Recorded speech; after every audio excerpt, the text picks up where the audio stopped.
Let's see some excitement. Nobody's paying attention. Jackson's on his phone. I'm paying attention. Good. Thanks, Brandon. Have you started recording? I'm just chopped liver or whatever. Yes, I have. Okay, you're recording. Okay, awesome. Yeah, we're here at Jason Choice's YouTube video, and we're going to show a new tool that saved the day for me. This is the ZKTool. I have never seen it before until I bought it. For those that have used fuel injector removers before on Jaguars from 2010 to 2017, AJ133 engine, could be L322.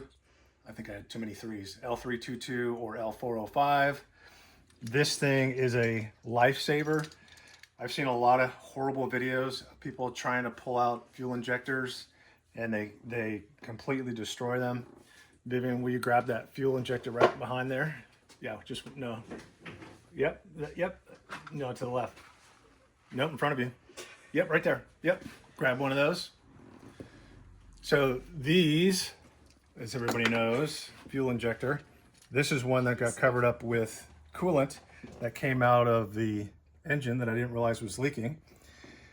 And it was hidden behind the beauty cover, or below the beauty cover. As you can see behind Vivian, there are 3 beauty covers for 3 of the 4 Range Rovers because I don't like them on because I can't see what's happening without them off. But anyways, it was leaking and leaking into the wells, of course, of the fuel injectors, which I eventually found out because my coolant kept getting low and I was trying to figure out why I was getting low. So this was removed by this tool. The last time I removed a fuel injector was from my 2012 L322 when the cylinder valve seat dropped, and I didn't know what had caused that, and so the shop said it was going to be like $20,000 to put in an engine because they didn't want to just try to fix that. I found somebody who would fix that valve seat for 400 bucks, and then I tried to replace, or I had to take the cylinder head off on my own. Never worked on cars other than changing fluids before, complete novice. The transmission fluid for me was a stretch years ago when I did that. And so on the 2012 L322, this happens to be a 2017 L405. I pulled out the cylinder head and everything, not thinking I'd be able to put it back together and start it. But I had beginner's luck. I put it back, it started right away. It's been working great. It had one little blurb 6 months into it where for some reason the engine would die. Towed it, they looked at it and they said they couldn't get it to repeat, and it kept working, and now my daughter Vivian drives it to school for the last year and a half. So anyway, so when I went to take these out, as you can see, there's coolant, who knows what else on there. I should have vacuumed the ports, the wells out before I took them out. And that's another issue.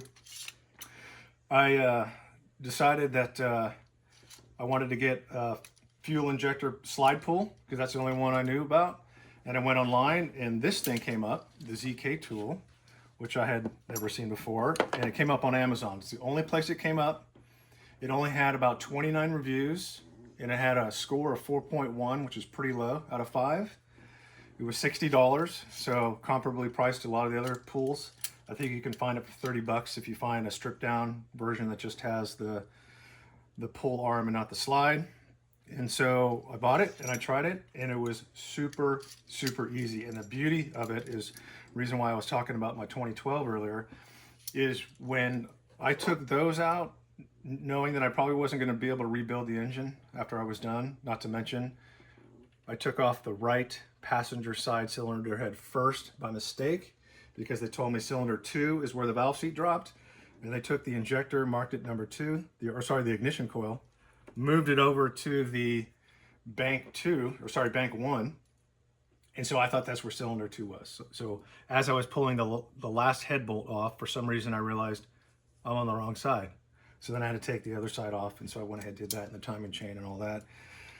With the help of a lot of folks on rangerovers.net, like 03 Range Mark and M Merlin and Anvil Rob, and there's others that I can't remember. They were very, very helpful. And then a lot of video time. I went to Nick's Fix, watched his video about 10 times.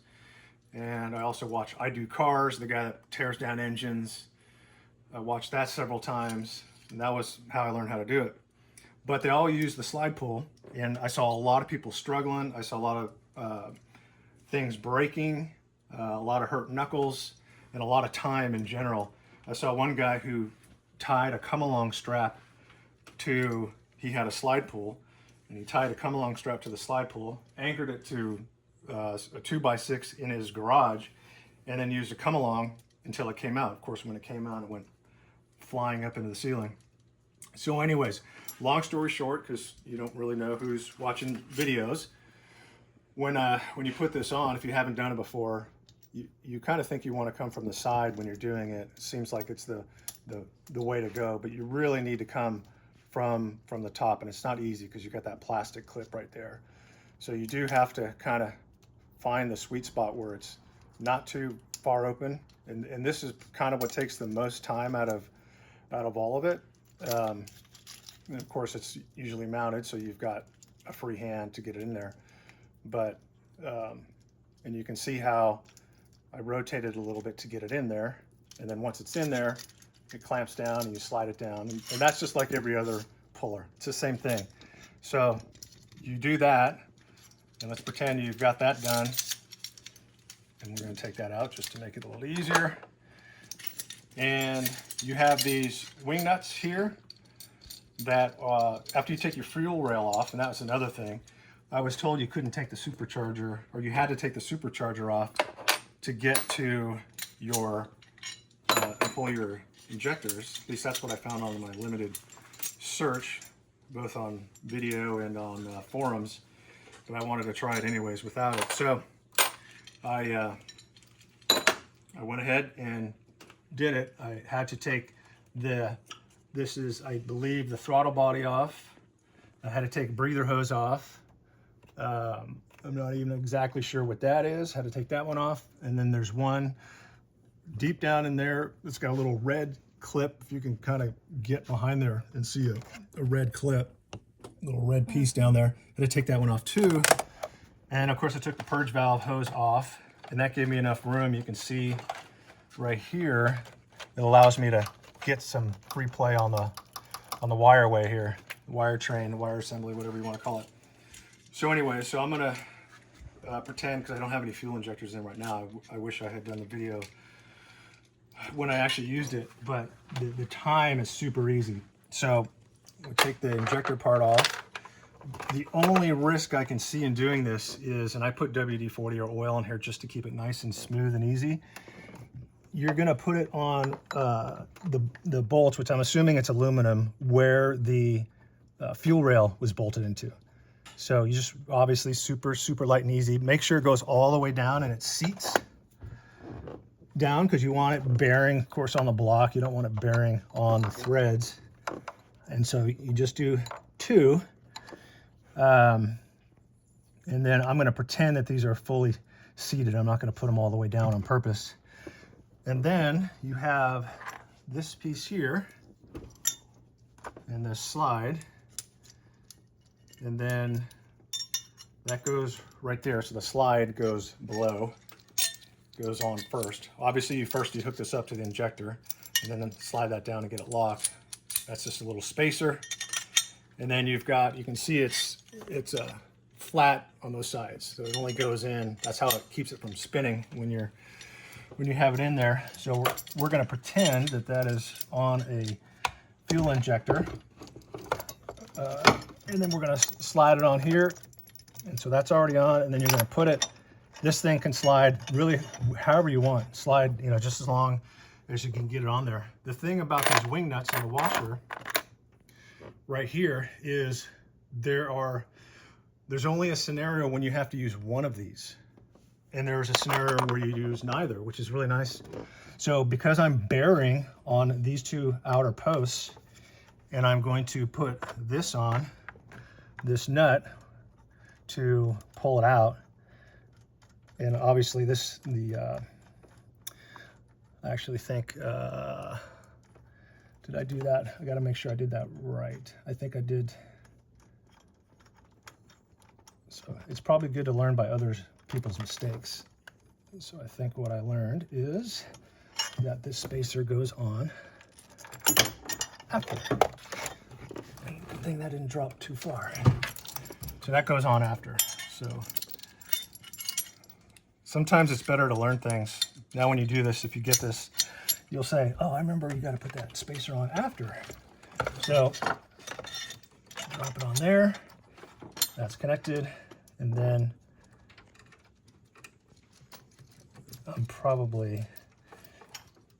I need to fact check that. I wonder if that was actually correct, but I'll confirm that. So then you just take your wrench and you start ratcheting. And the beauty of the ratchet is every time you turn it, it pulls harder and harder. When you're using the slide pull, you only get the maximum force, you know, one pull at a time, and it never gets greater than your maximum force. Here, every time you turn it, it gets stronger and stronger and stronger. And when it comes out, and it's like, you know, 60 seconds, it doesn't even take that long. And it takes like 2 minutes to set up. Once it pulls out, it just gently eases out, and then you can feel it loosening, and then you go a little bit just to make sure it's all the way out. And then you're done. Notice that I didn't have to put on the wing nuts on the end.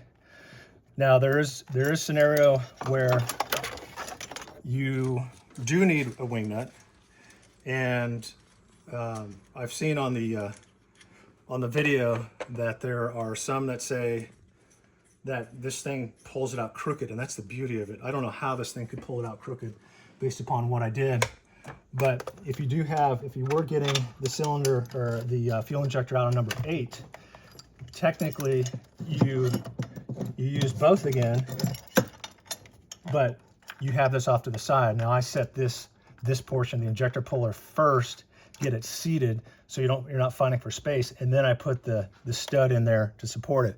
Now because it's cantilevered, this injector, you only have to put the one that's on the opposite end. You don't need that installed because right now it's gonna compress against that stud. It's gonna try to lift off this stud. So that's the real quick tutorial. Completely in love with the tool. I'll have a link in the video, and then I'll also put a, I'm gonna put a monetized link there to Amazon. It's the only place I could find it. The only reason why I do monetize, and it doesn't matter if anybody wants to go through that link or not, but the reason why I did the whole video to begin with is because of karma. Like I said earlier, I've had a lot of help with forums and videos, and it's amazing. The Range Rover community is amazing. The amount of support you get when you post something on the internet. Couldn't have done it without them. But so I have a feeling there will be people out there that have done this before without this tool, and they're going to realize, like for me, the light bulb went off when I saw it on Amazon. I'm like, wait a minute, that makes a lot more sense than this slide pull thing. That just seems like not the right approach. And there's going to be people that just, hey, I just want to contribute or whatever. Totally fine. Doesn't matter to me. But I just wanted everybody, the important thing was to have a link and understand it, because this is absolutely the slide puller killer. I'm sure there's going to be some unhappy folks that are not excited to see that this is a much better tool than the slide puller. So with that, that's a wrap. We'll call it a video, and I appreciate everybody's time. Thank you. All right, so I just want to show this so you can see the proper orientation. So it was right. The spacer needs to be on top like this. And then the one thing that was wrong are these studs. I had this collar down on the block. It's actually supposed to be like this. So this part is supposed to be in the block, just like this one here. So that's the only difference of what we had on there. And that is ZKTool. It's awesome. You're gonna love it. Thanks everybody, appreciate it.